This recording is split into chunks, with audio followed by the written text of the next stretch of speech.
¿Qué tal, compañeros? Vamos a empezar una nueva clase. En en esta ocasión vamos a hablar sobre los sistemas en lazo abierto y lazo cerrado.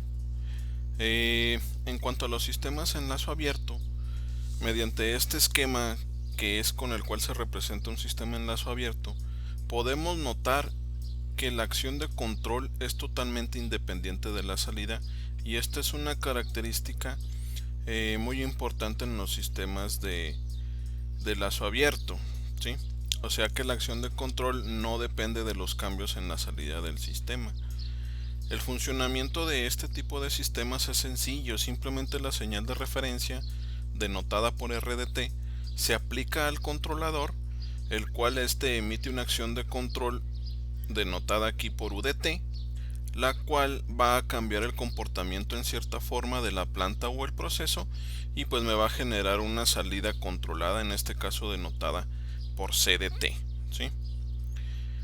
Las ventajas que tienen este tipo de sistemas se supone que son de simple construcción, son convenientes cuando se dificulta medir la salida, son fáciles de dar mantenimiento y no tienen problemas con la estabilidad. Sin embargo, existen desventajas.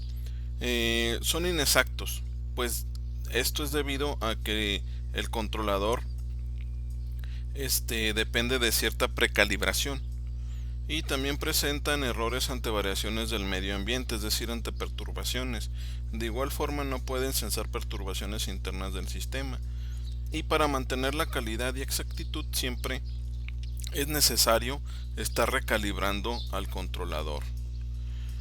En cuanto a ciertos ejemplos de los sistemas de control en lazo abierto, podemos decir que en cualquiera de los sistemas en donde la acción de control es independiente del estado actual en el que se encuentra el sistema, es decir, en donde ya existen niveles predeterminados de actuación, ese sistema se considera como sistema en lazo abierto. También en la gran mayoría de los sistemas de enlazo abierto, que consideramos como automáticos, simplemente su funcionamiento y desempeño se basa en un temporizador. Por ejemplo, los que se presentan en estas imágenes. Un ejemplo claro, pues, es las lavadoras industriales. Estas máquinas tienen niveles de actuación, inclusive para casos de exigencias conocidas, por ejemplo el peso inferior o menor al peso ideal, como para sobrecarga del sistema, ¿sí? Ya tienen restablecidas ciertas acciones de control aquí. Dependiendo de la carga, pues nosotros le damos cierta configuración a lo que nosotros podríamos llamarle como controlador. Simplemente esa configuración está basada precisamente en cuánto tiempo es necesario para que ejecute ese proceso, ¿no? Está basado en temporizadores. Otro sistema que podemos considerar como eh, que es un funcionamiento de un sistema en lazo cerrado, perdón, en lazo abierto, es en aquellos sistemas mecánicos en el cual su funcionamiento está basado en motores a pasos, ¿sí? ¿Por qué? Porque la posición actual de estos motores pues no se monitorea, o sea, no tienen algún sensor de realimentación que me esté diciendo en cuál posición está. El controlador de este motor simplemente ordena un cierto número de pasos al motor para ubicarnos en cierta posición deseada dada por nosotros, ¿no? Aunque ya existen, por ejemplo, mecanismos con motores a pasos que ya realizan pues acciones que a lo mejor parecieran que tienen algún tipo de control, simplemente nada más están eh, automatizados por una secuencia, ¿sí? Un ejemplo básico pues sería, por ejemplo, el controlador de un semáforo. Eh, el semáforo simplemente ni siquiera está detectando nada de señal, el flujo de tráfico, o sea, no existe ninguna señal de realimentación hacia la señal de control, simplemente nada más están temporizados, ¿ok? Existen ciertos sistemas que a lo mejor pudiésemos pensar que están eh, dando una señal de realimentación. Simplemente aquí está este tipo de controladores, a lo mejor como el de la apertura de una puerta, o a lo mejor el de la activación del émbolo de un cilindro neumático, cosas así. Depende más que nada de si existe o no la terminación de un evento, por así decirlo. Este tipo de controladores son conocidos como controladores on-off. Sin embargo, el tipo de controlador que se requiere en esta clase es donde se está midiendo una señal continua, ¿sí? La variable siempre se está midiendo, al igual que el controlador siempre está funcionando, aunque a veces la señal de control sea cero, ¿sí? ¿Qué son los sistemas de enlazo cerrado entonces? Pues como su nombre lo indica, es un sistema en el cual ya la acción de control o la entrada de alguna manera dependen de la salida, ¿sí? En el caso contrario, que eran los de lazo abierto, ya habíamos indicado que la entrada no de, que, perdón, la señal de control no dependía de la salida, ¿sí? En este caso sí. Para que exista tal dependencia, estos sistemas tienen una propiedad que se le conoce como realimentación. Esa realimentación permite que la salida sea comparada con la entrada de referencia para generar una señal de error, en base a la cual se puede tomar una acción de control apropiada, ¿sí? El esquema con el cual podemos reconocer que tenemos un sistema enlazo cerrado de control es precisamente esta parte que se encuentra aquí, ¿sí? Nosotros tenemos nuestra señal de referencia, nuestro controlador, posiblemente no está este bloque. Ahorita estoy generalizando más este esquema, y nada más tenemos nuestra planta y proceso y damos la salida, ¿no? Nada más para mencionar, RT, al igual que en los de lazo abierto, ya habíamos dicho que es la entrada de referencia, U sigue siendo la señal de control, C sigue siendo la señal de salida. Sin embargo, aquí se añade una señal que es precisamente la señal de error, que ahora es la que entra al proceso de control, ¿sí?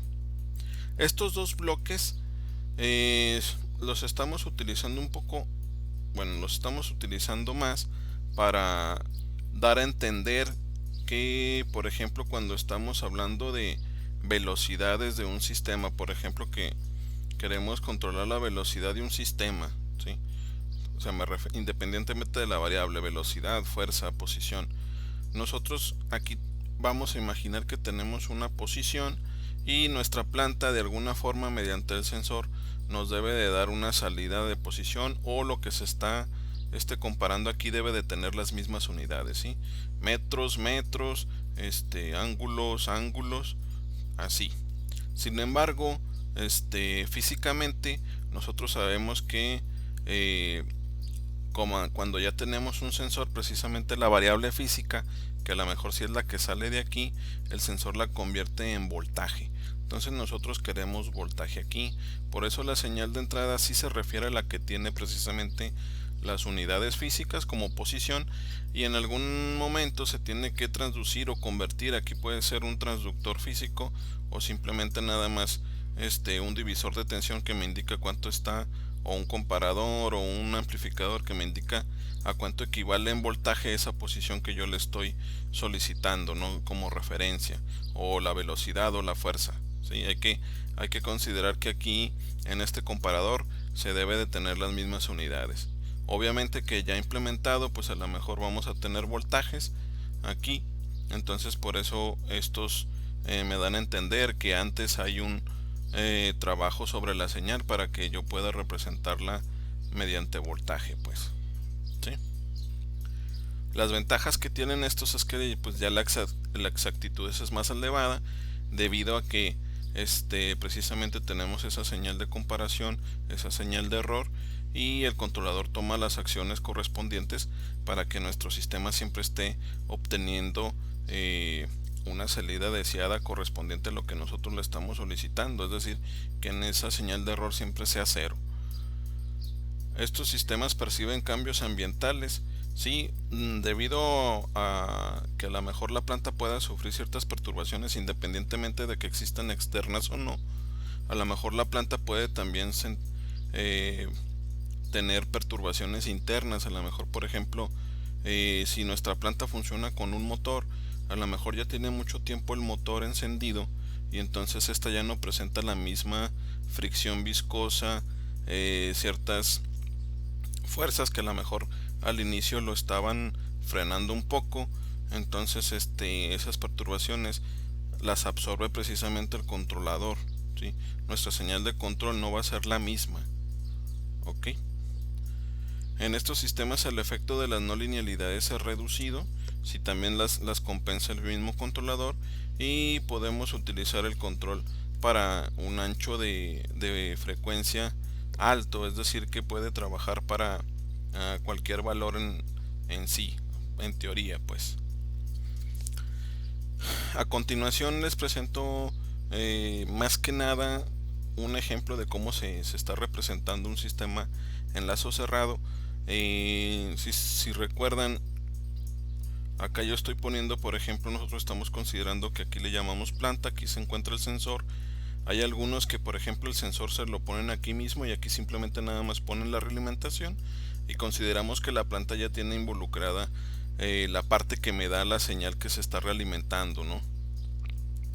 Hay otros que no, por ejemplo este es el caso.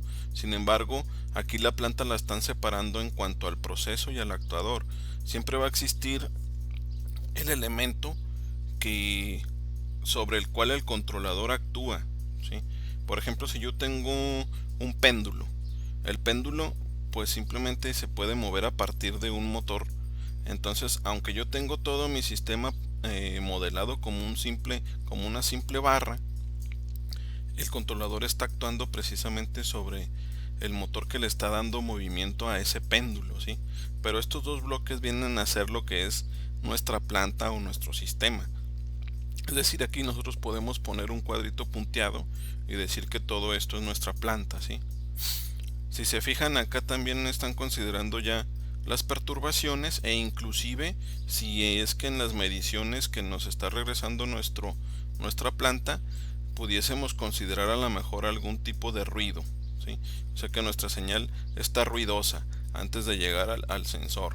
Ese también es otro tipo de perturbación en nuestro sistema de control. Por ejemplo, esta es otra variante de sistemas en lazo cerrado. Esta ya estamos hablando de sistemas que tienen dos lazos, uno interno y el otro externo. Por ejemplo, cuando queremos controlar la posición de un motor, ¿sí? Mi solicitud o mi señal de referencia debe de ser posición, mi salida también debe de ser posición. El controlador se va a encargar de llegar a esa posición.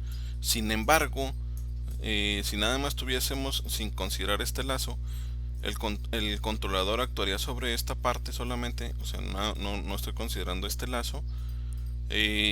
Mi controlador puede hacer que mi motor llegue a la posición, pero de manera muy abrupta, o sea, rápida, ¿sí? A lo mejor para evitar ese tipo de complicaciones que a lo mejor no son deseadas, pudiésemos agregar un lazo interno de control de velocidad. Nuestro motor va a llegar a la posición que aún le seguimos solicitando. Sin embargo, ahora también lo está haciendo a la velocidad que le pidamos, ¿sí? También es para asegurar de que el motor a lo mejor no se vaya a dañar, perdón, ¿sí? Son controladores de doble lazo.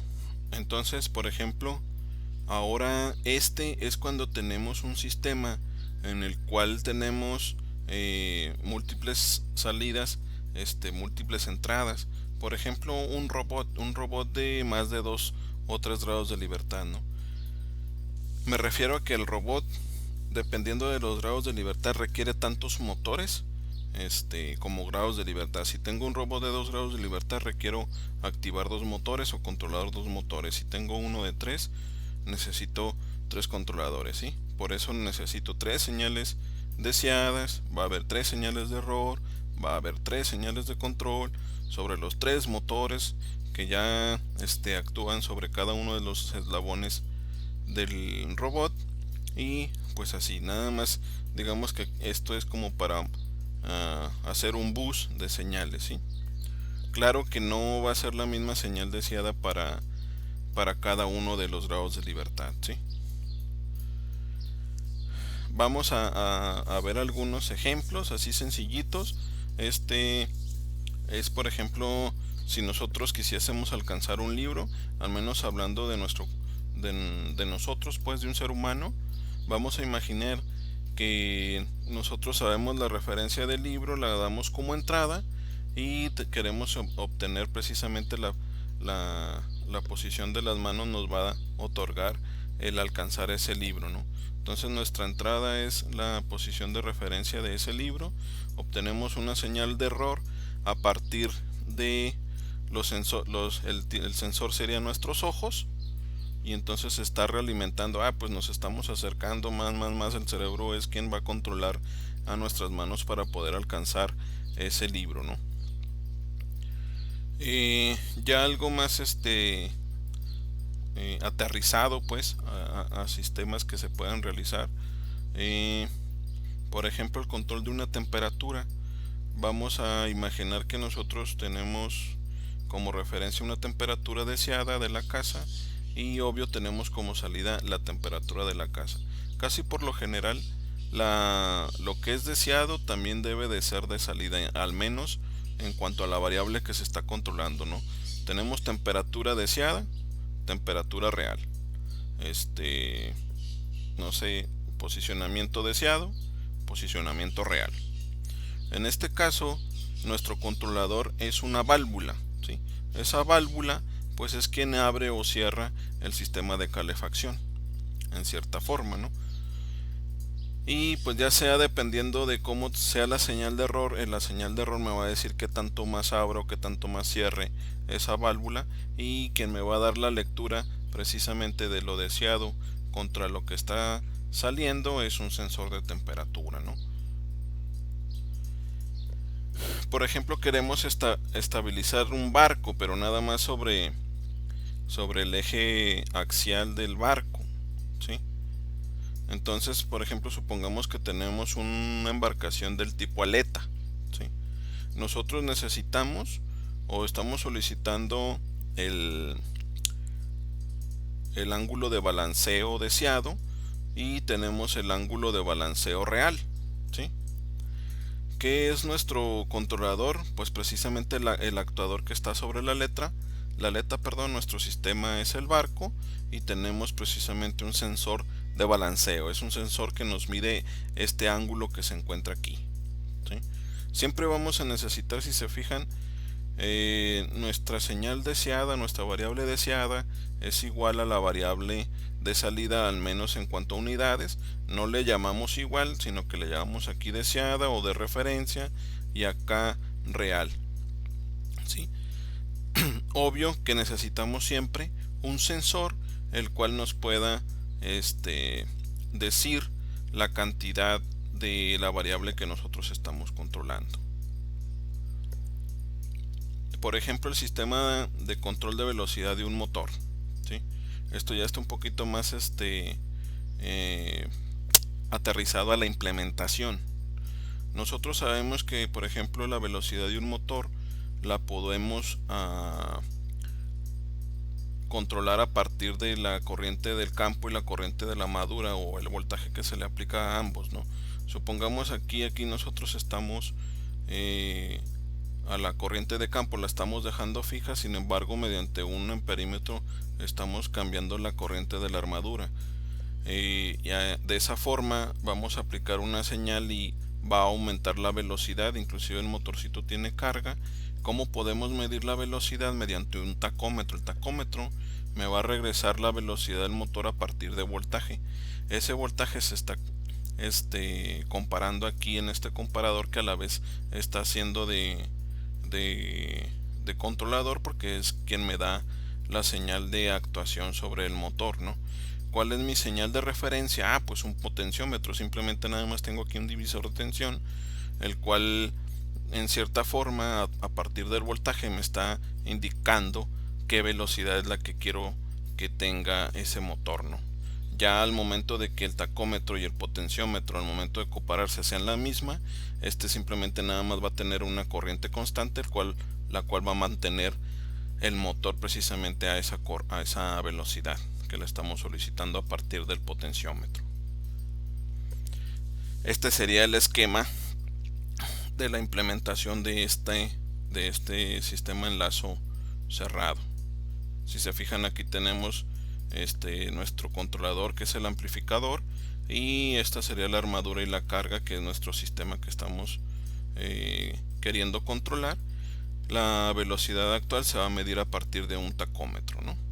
Aquí a lo mejor faltó precisamente los bloques que teníamos nosotros al inicio en el esquema que generalizamos, lo que es un transductor, ¿no? Porque podemos pedir velocidad, el transductor simplemente es el potenciómetro y ya nos da la velocidad a partir de voltaje, ¿no? Espero les haya gustado el video y nos vemos en la siguiente clase. Sería todo por hoy.